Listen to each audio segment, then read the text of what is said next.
in those days, they only inducted residents in general surgery program, and neurosurgery residents were, taken up from the general surgery program. And we used to induct only 5 residents in a year, and we had 100 applicants for 5 positions. So obviously, I had no chance. But for some reason, I was selected, and this was while I was still in the middle of my internship. So right, the day I finished my internship, a couple of weeks later, I started my residency. Another couple of weeks later, I had my Part 1 exam, which I cleared. So I didn't really know what was happening until I was in the middle of Pakistan's best surgery program. I had conveyed to my supervisors that I want to pursue neurosurgery, so they allowed me the opportunity. In my first year, 2 things happened, which completely, which helped me decide for once and for all what I wanted to do with the rest of my life. First, Dr. Athar Inam came back to Pakistan. And I can share my conversations with him, but that will take a few hours, so I don't think it's appropriate for this session. But that was a really life-changing event for me. The other was actually an unfortunate event. My mother was diagnosed with breast cancer.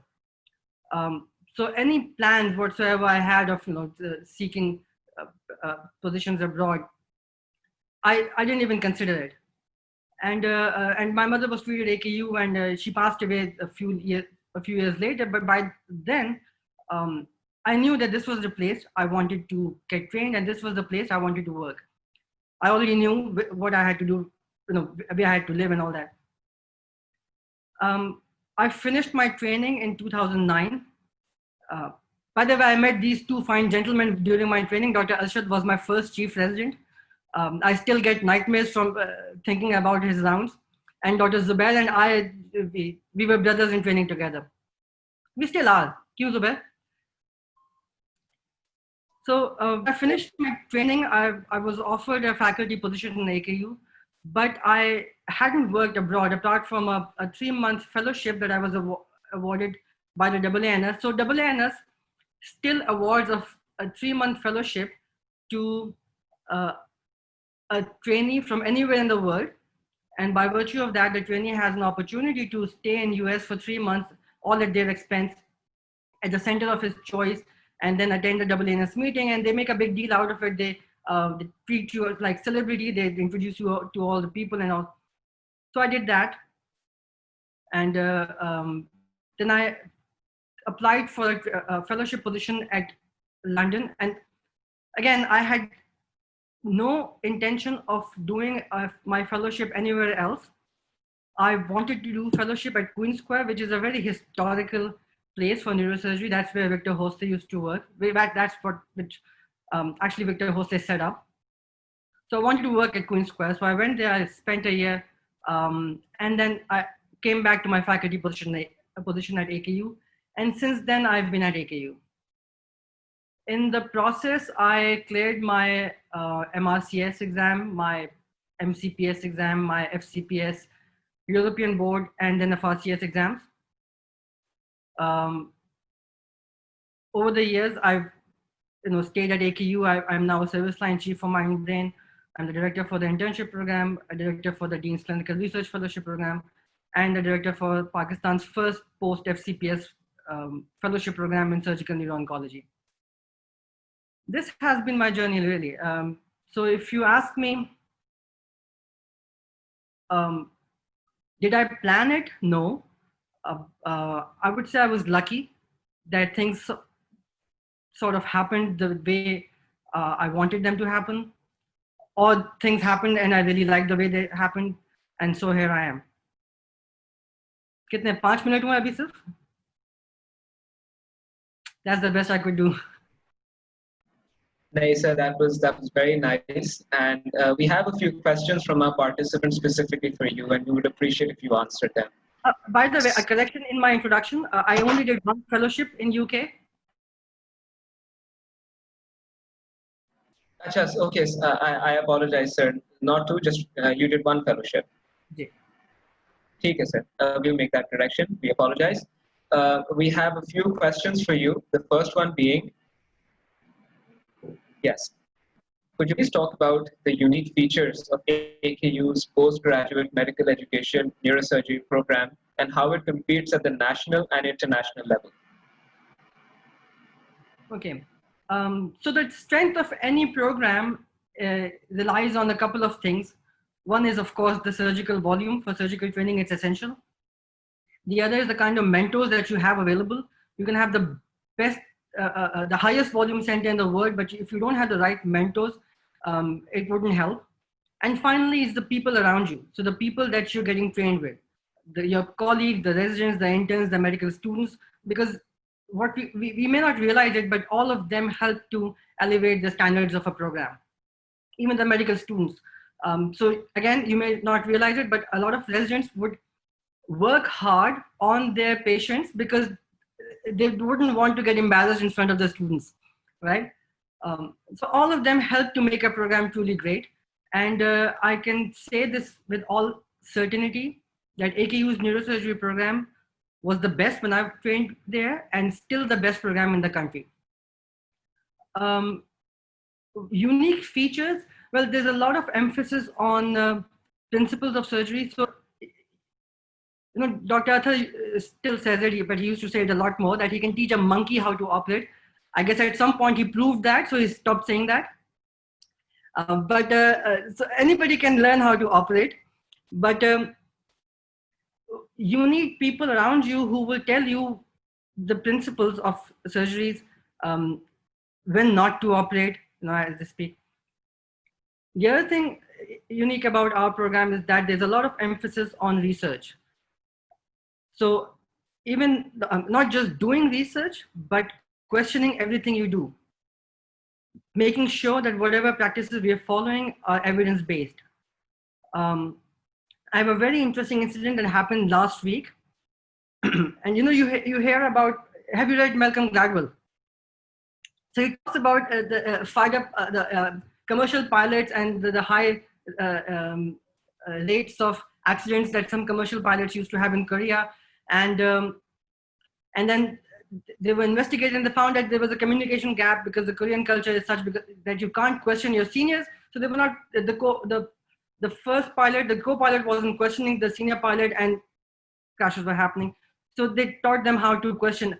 So that is where AKU's strength lies, that here the residents are taught to question at every stage. So last week at 3 a.m., I got a call from one of our very bright residents, Dr. Fatma, and she told me that there's a patient who has hydrocephalus and she thinks that the patient needs surgery. I was sleepy.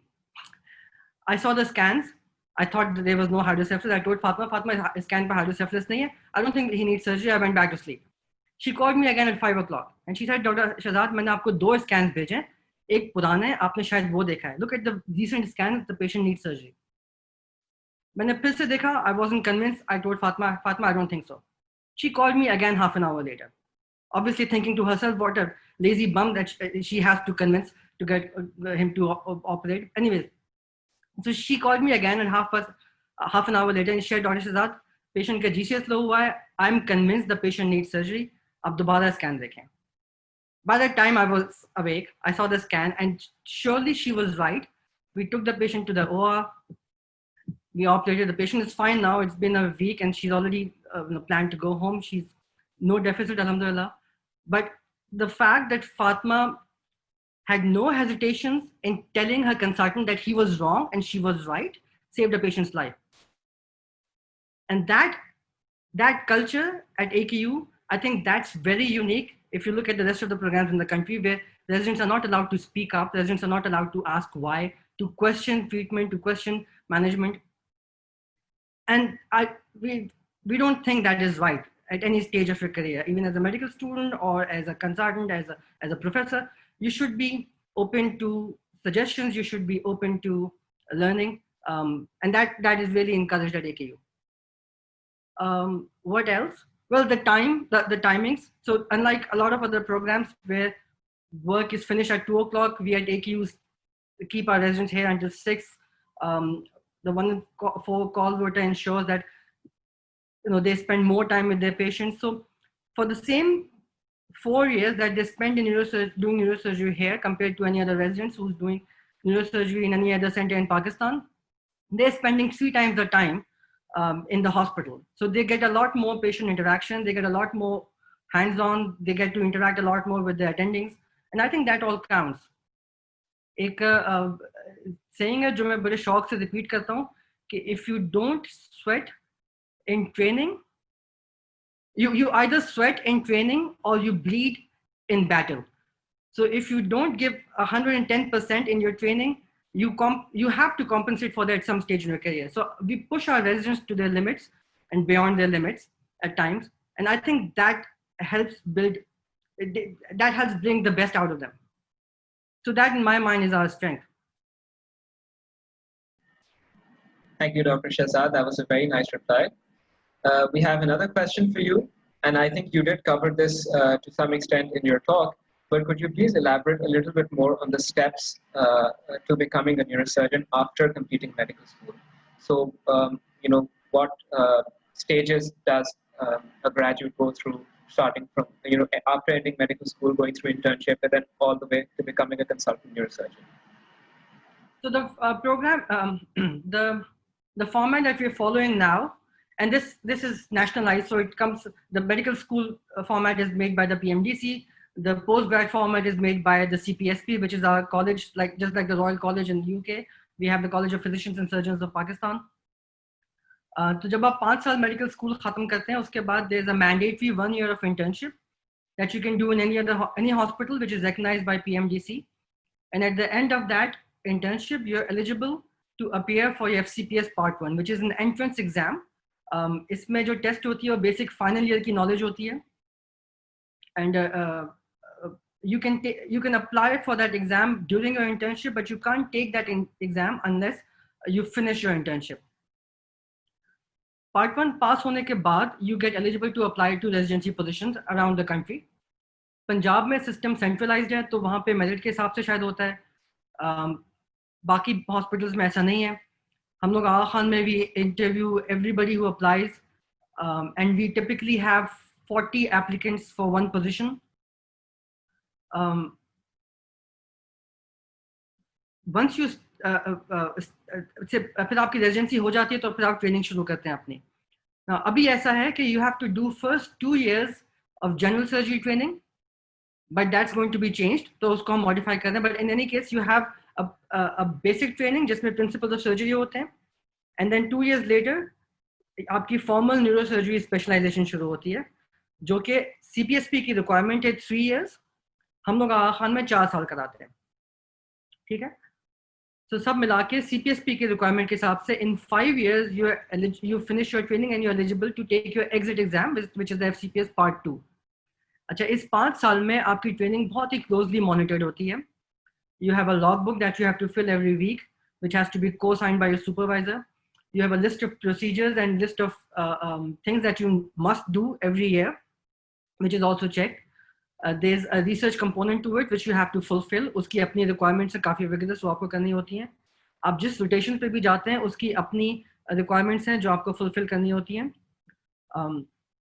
Research के 2 tracks हैं. You can either write papers or you can do a dissertation. In any case, जब ये सारी requirements पूरी हो जाती हैं, only then your supervisor signs you off, and then you can apply for your exam. FCPS exam आपका pass हो जाता है, so you're eligible to practice as an independent consultant. A lot of people spend another few years working in a center which has senior surgeons available, so they can start off slow and they can start off with some supervision. जो हमारा training का format है, at the end of your training, at the end of your FCPS, you are qualified and trained to do all basic neurosurgical procedures. If you want to do more advanced procedures, you either spend time in that specialty with people who are trained in it, or you do a fellowship, which you can do from anywhere around the world. Pakistan में अब आगा खान में शुरू हुई है 2 साल की neuro oncology की, but दुनिया भर में आप कई जगहों पे होती है और उसमें ऑप्शन ज़्यादा होते हैं. तो इवन अगर रेजिडेंसी के ऑप्शंस आपके पास लिमिटेड हैं, फेलोशिप के ऑप्शंस आपके पास अचानक बहुत हो जाते हैं. यूएस में फेलोशिप्स हैं, यूके में है, यूरोप में है, Malaysia, Singapore, Australia, Middle East, इन सब जगहों पे फेलोशिप ऑप्शंस हैं. And later on you can build up your career as an academic surgeon, in which case you have an association with a university hospital, and you do your own practice, or you can go into private practice and make lots of money. In the meantime, जब general surgery और neuro surgery के बीच में आप skip कर रहे होते हैं, आपको एक इंटरमीडिएट एग्जाम भी देना होता है, but that's not a requirement for promotion, it is a requirement for graduation.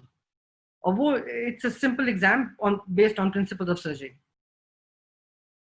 एक दफा आपका FCPS हो जाता है, you're eligible for a lot more international exams. You can take the European board, you can take the international FRCS, which they have just recently introduced. All you need are referees who can confirm that you've been trained as well as any other person in UK, and you can take the exam from a number of different countries around the world. And if you have your steps, you can do your fellowships from US and Canada as well. In fact, one of our graduates is working in Florida as an assistant professor of pediatric surgery, who finished his training in AKU and did his steps, and then did a couple of years of pediatric neurosurgery fellowship, and now working as a consultant. Another graduate is just starting his fellowship this year. Thank you very much, Dr. Shehzad. A third and final question for you is, what opportunities does AKU give to its residents and fellows who wish to receive training from abroad? So, so what we're basically targeting here is conferences, basically going abroad for conferences, further training, any other events. So does AKU promote that culture? Yes, so we have a dedicated fund. Zubair and I traveled half the way around the world on AKU's funding, but don't quote me. And it depends on the reason for the request. So if you are presenting a paper in an international conference, the university supports it. If you have an opportunity which is truly which is beneficial for the university, for the hospital, for the country, the university will support it. There is a dedicated fund for all the residents, but if you intend to do something bigger, there are more funds available. So, and there's no limit to the support. We also had an exchange program for our residents, but we don't do it anymore for a number of reasons. But we have an exchange program for our fellowship program. So our neuro-oncology fellow spends 3 months in UK as part of our arrangements with them. इसके अलावा अगर आप but you can't take time off more than a few months for international exposures, because hospital की requirement, you have a contract and you have to fulfill that. So वो आप contract खत्म करके भी कर सकते हैं. So for example, when I got a fellowship in London, I had a faculty position, but I took a year leave. I still had that position. I had all the benefits, but I could go to UK and spend 1 year. In fact, a lot of people have availed that. Dr. Abbas has spent a few years in US doing his fellowship. Dr. Farhat Abbas, who was a dean before Dr. Adil, and he spent a couple of years in US doing his fellowships after he finished his training at AKU. A lot of faculty members, in fact, most of our surgical faculty members have spent at least few months with hands-on training in centers abroad before, as part of their faculty development program. Thank you very much, Dr. Shehzad. We would now like to invite Dr. Zubair Tahir to address the participants regarding his journey. Dr. Zubair, over to you.